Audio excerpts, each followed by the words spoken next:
नमस्कार। आज हम समाजवादी पार्टी के जिला उपाध्यक्ष और यहाँ के श्री श्याम बाबू यादव जिससे रूबरू हो रहे हैं, जो पूर्व ब्लॉक प्रमुख सहार और 26 साल तक अपनी ग्राम पंचायत हरतौली के प्रधान रहे हैं। हम आज लोगों से उनका साक्षात्कार ले रहे हैं। जी श्री श्याम बाबू जी, मैं आपसे ये पूछना चाहता हूँ कि आपने इतनी साल अपने गांव की राजनीति की, गांव की राजनीति के बाद आप ब्लॉक प्रमुख का चुनाव लड़े, वो भी जीते, और वर्तमान समय में आप अपनी पार्टी के लिए किस तरीके से काम कर रहे हैं? देखिए, गांव सभा की बात जहां तक है, क्योंकि हमारे पिताजी प्रधान रहे, मेरे बड़े भाई भी प्रधान रहे, इसके बाद उन्होंने जिम्मेदारी मुझे सौंपी। 26 साल तक हमने पब्लिक के प्यार से उसका निर्वहन किया और समाजवादी पार्टी में आज से नहीं, सन 75 से माननीय मुलायम सिंह जी ने जब से समाजवादी पार्टी का और भैया का संकल्प लेके आगे बढ़े, तब से हमने, जब से याद है, हमने उनकी सुर संभाली, तब से मैं उनके साथ हूँ। लोकदल बनी, दमकपा बनी, इसके बाद समाजवादी पार्टी बनी और मैंने पूर्णतया, चूँकि समाजवाद का संकल्प लेके हर वर्ग के साथ, छोटे गरीब अमीर सबको साथ लेने का संकल्प लिया। उसी संकल्प के साथ मैं समाजवादी पार्टी के साथ जुड़ा और कार्य किया। मैं अभी आपका फिलहाल आपकी समाजवादी पार्टी का आपकी प्रगतिशील समाजवादी पार्टी से अभी गठजोड़ हुआ, आपके नेताजी ने, आपके राष्ट्रीय अध्यक्ष अखिलेश यादव जी ने इस चीज़ को की घोषणा की सामूहिक रूप से कि हम प्रगतिशील समाजवादी पार्टी से गठबंधन कर रहे हैं। इस पर आपका क्या? देखिए, क्या है, सब बात ये है कि पारिवारिक तौर पे कुछ थोड़ा बहुत भिन्नता हो गई। सबके सब, चाहे प्रस्पा का वो भी समाजवादी थे, और आज हम सब एक हो गए, और एक होने के बाद हम सब समाजवादियों को, और मैं ये मानता जो प्रस्पा में है वो भी समाजवादी ही थे और वो भी आज समाजवादी हैं, हम सबको मिलके बड़ी प्रसन्नता हुई।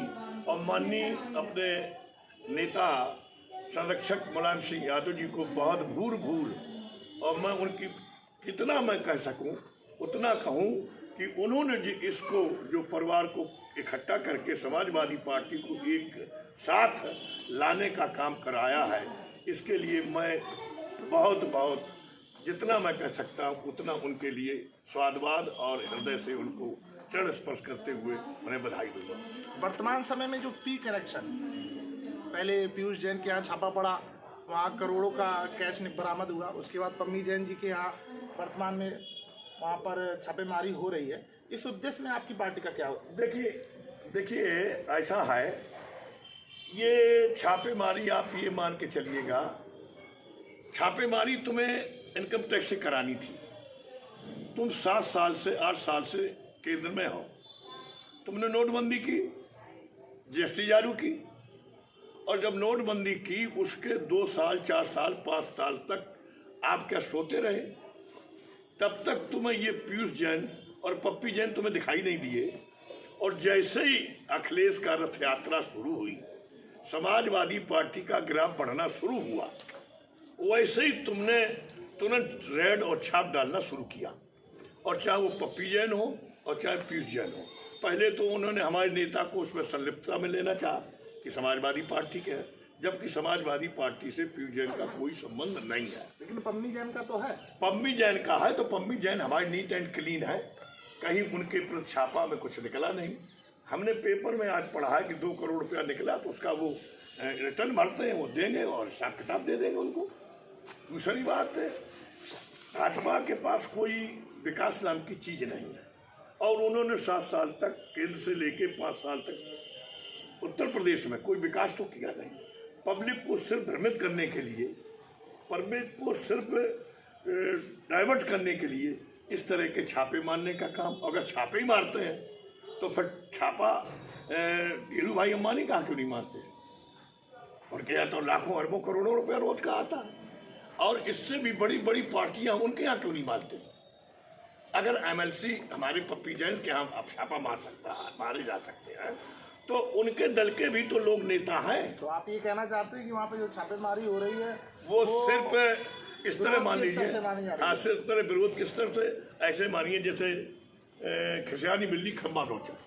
अच्छा, जो रथ यात्रा में आपके माननीय राष्ट्रीय अध्यक्ष जी जो निकाल रहे हैं, माननीय राष्ट्रीय अध्यक्ष जी का भीड़ कहाँ से आ रही है? माननीय राष्ट्रीय अध्यक्ष जी का हमारा इतना ग्लैमर है, जनता उनको इतना प्यार करती है, और पूरी तरह से भाजपा से जनता परेशान हो चुकी है। चाहे किसान हो, चाहे नौजवान हो, चाहे व्यापारी हो, चाहे छात्र हो, कोई भी हो, हर आदमी इतना त्रसित हो चुका है जिसकी कोई सीमा नहीं है। और उस तस्किस की वजह से वो सब संकलित होके एक साथ होके अपने नेता अखिलेश जी के साथ कदम से कदम मिला के आगे 22 में सरकार बनाने का काम कर देंगे। ऐसा विदित है कि 2012 में यहाँ पर आपकी समाजवादी पार्टी ने औरैया विधानसभा की तीनों सीटों पर विजय प्राप्त की थी, तो भी समाजवादी पार्टी की सरकार बनी। फिर 2017 में चुनाव हुआ, तीनों सीटों पर भारतीय जनता पार्टी ने कब्जा किया। अब 2022 में आपको क्या लगता है आपके औरैया विधानसभा? देखिए, 2022 में हमें पूर्ण विश्वास है कि हम तीनों सीटें जीतेंगे और उत्तर प्रदेश में समाजवादी पार्टी की सरकार। ऐसा कोई मुद्दा आपकी नज़र में, आपके आसपास क्षेत्र में ऐसी कोई आपको मुद्दा आपको लगता है जिस मुद्दे को लेकर आप विधानसभा चुनाव में जाना चाहते हैं? मुद्दे ही सारे हैं। किसान परेशान है, किसानों की तुमने कहा था हम दूनी वो करेंगे, आमदनी दूनी करेंगे, दूनी तो दूनी आदि भी नहीं रह गई। आज जानवरों का चारा 1300 रुपया 1400 रुपया कुंटल बिक रहा है, जानवरों का भी निवाला छीनने का काम किया। तो मुद्दे ही है ये, किसान परेशान है। दो मूलभूत जो समस्याएं हो और समाजवादी पार्टी आगे आप सरकार आने पर वादा करते हैं।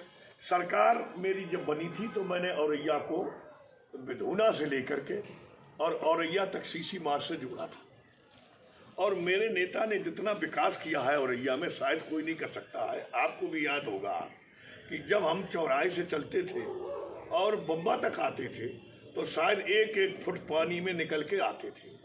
उस पानी से निजात दिलाने का काम 12 में जब सरकार बनी तो समाजवादी पार्टी ने ही तो किया है। क्या जनता नहीं जानती? सब जानते। फिर आएंगे, फिर विकास करेंगे। फिर भी कोई दो मूलभूत जो समस्याएं हों, जो भी हमारे क्षेत्र की और जिले की जो समस्याएं हों, उनमें अपने नेता से कह के, हमारे एमएलए होंगे, एमएलए से कह के उनका निराकरण कराएंगे। अगर जनता किसी चीज़ की मांग करेगी तो उसको भी पूरा करेंगे। जैसे मेडिकल कॉलेज है, इसमें कोई व्यवस्थाएं रह जाएंगे, इनको भी पूरा कराएंगे। जो भी होगा, जो विकास होगा, जो संसाधन होंगे आम पब्लिक के लिए, उसको पूरा कराने का काम करेंगे।